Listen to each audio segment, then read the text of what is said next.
in that area is COA. Yes po. Sir, Pag ang COA bulag, lalampas talaga ito.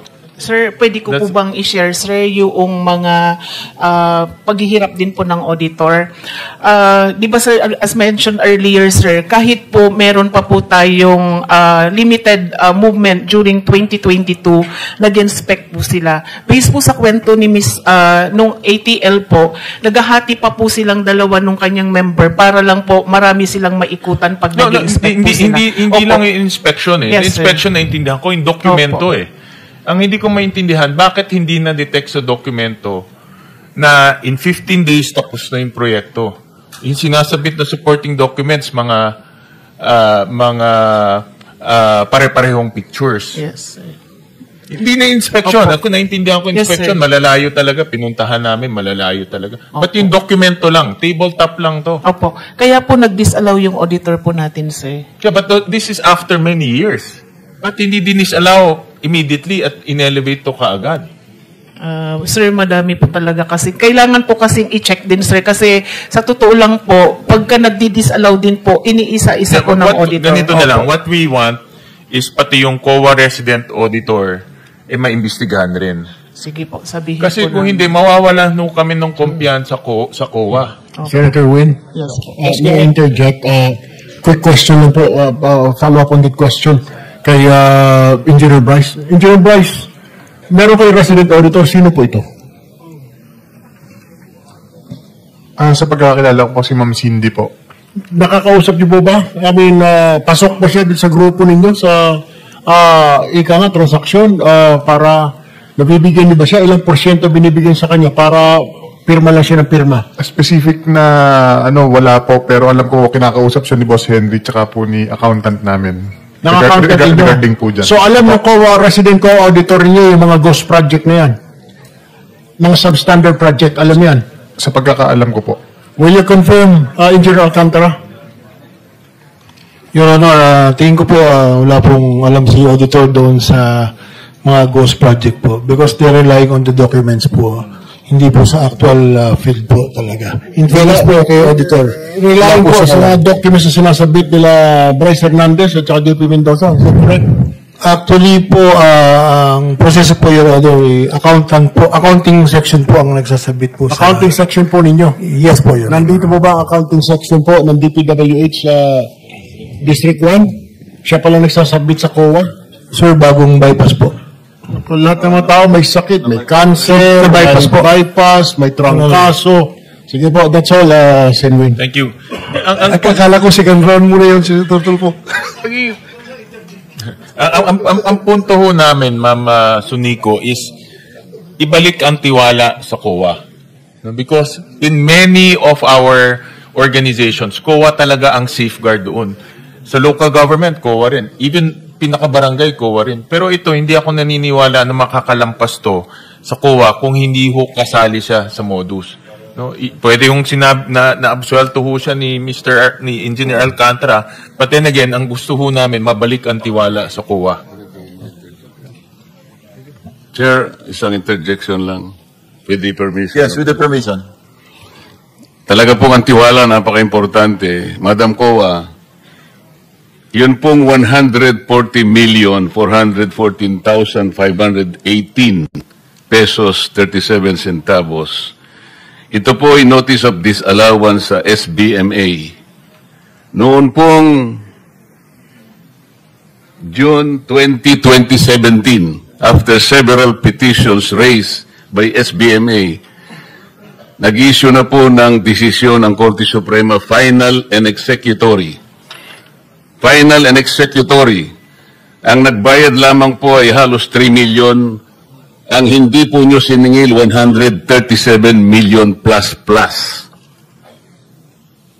Wala po kayong paliwanag bakit hindi nyo kinolekta. Final and executory coming from the Supreme Court. Paano magtitiwala ang bayan sa inyo? Sir, ang mga ngolekta na po doon ay yung account o yung implementing agency po. Sa case po ng na-mention nyo is the SBMA. Ngayon po, sir, dahil final and executory na, mag-i-issue po yung, kung umabot po yan sa Supreme Court, mag-i-issue po ng COA Order of Execution. And based po doon sa COA Order of Execution, maniningil po yung implementing agency. Mr. Chair, nagkaroon na po ng order of execution. Huwag po kayong magsisinungaling, madam. Wala po kayong ginagawa talaga. Kaya yung pagtitiwala, sinabi na nga ni Senator Sherwin, importante. Lahat na po nandun eh. Mag-execute na lang kayo, sisingilin nyo na lang 137 million, pero hanggang ngayon hindi pa nyo ginagawa. Ang tanong, paano magtitiwala ang bayan sa inyo? Sir, hindi po talaga si COA ang maniningil, sir. Yun pong implementing agency po at iyan po ay i-remit nila sa Bureau of Treasury. Ano pong participation ninyo? Hindi nyo i-gadget. Saan nyo po galing ang notice of disallowance? Amin po, sir. Pero po, sir, dahil may mga proseso nga po sa Sus Korte, Mariosep sir, na proseso. Puro kayong proseso, pero walang nangyayari. Pinag-uusapan natin tiwala. Yes, sir. Opo, yun naman po kasi ang nasa proseso, sir. Hindi po si COA talaga ang maniningil, sir. Wala kang gagawin para sabihin mo sa SBMA, meron kang prerogative, meron kang power na sabihin mo, mangolekta ka, nag-issue na kami ng order of execution. Huwag mo sasabihin ang proseso. Yes, sir. Kaya ma'am, ang problema pa ho, post-audit. No? Ibig sabihin, bayad na. Diba ho? So kung hindi nyo madidetect ho yan, bayad lang sila ng bayad, bayad lang ng bayad, bayad lang ho ng bayad. So ganun ho nangyari ngayon, bayad lang ho ng bayad. Kahit na ghost projects, bayad ho ng bayad. So, Mr. Chairman, allow me to move to another topic. And this is the topic of yung program funds. No? So I want to gusto ko sana magtanong sa DBM, kay Yusek Toledo.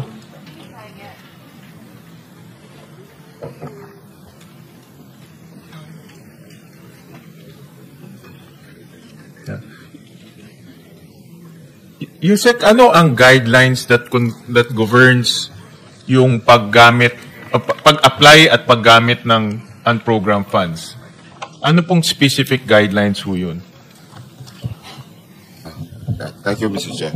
Mr. Chair, we have special provisions of the unprogrammed operations that we follow. Basically, following that, Mr. Chair. But the special provision, prioritization lang yun eh. Yung Yes. specific guideline for agencies to follow para makarequest sila at ma-release yung unprogrammed funds. Okay, Mr. Chair. Mr. Chair, ang nangyayari po dyan, magsasubmit po ang agency, in this particular case, the DPWH, for special ballot request. What guidelines first? Ano yung, di ba nagre-release kayo ng memo, ano yung, Okay. ano yung susundan nilang guidelines? Okay. We have issuance po ng what we call the fund release circular, which is fund release, which is basically NBC, National Budget Circular. For this year, we issue NBC 595.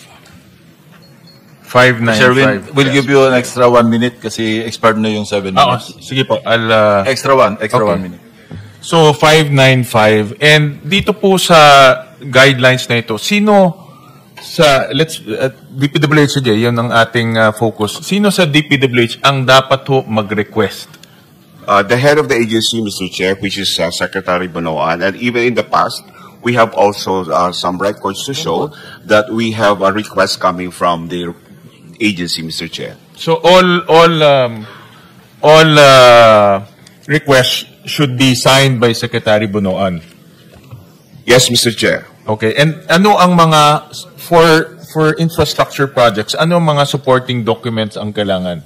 Ano ang requirement and supporting documents?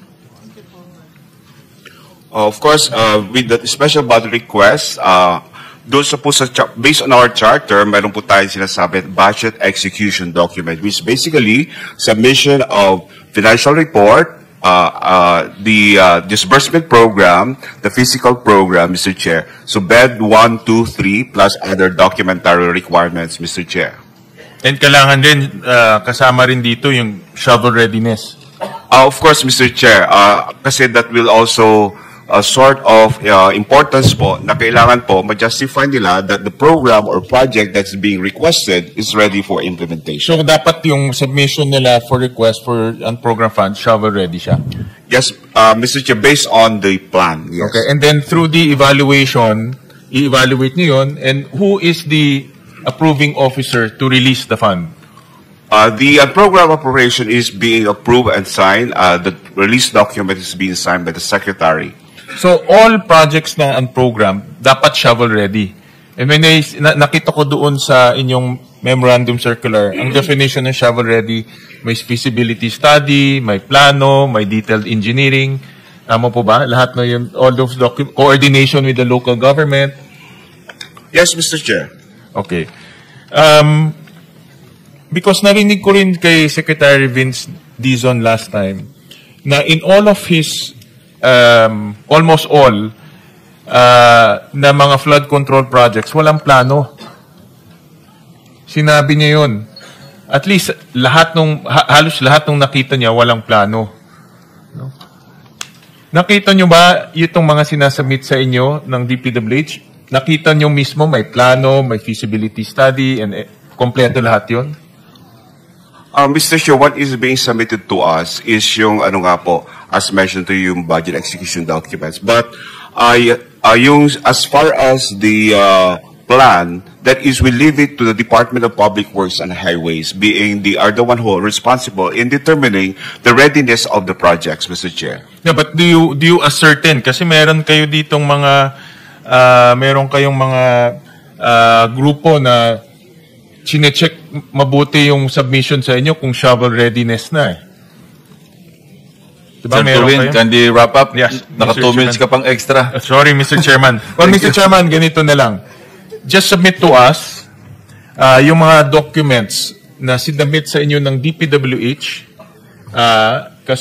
Kasama din dito yung mga supporting documents and the documents that led to the release of SARO. Yes, we'll provide that, Mr. Chair. From 2022 to 2023. This is on the case ng unprogrammed funds.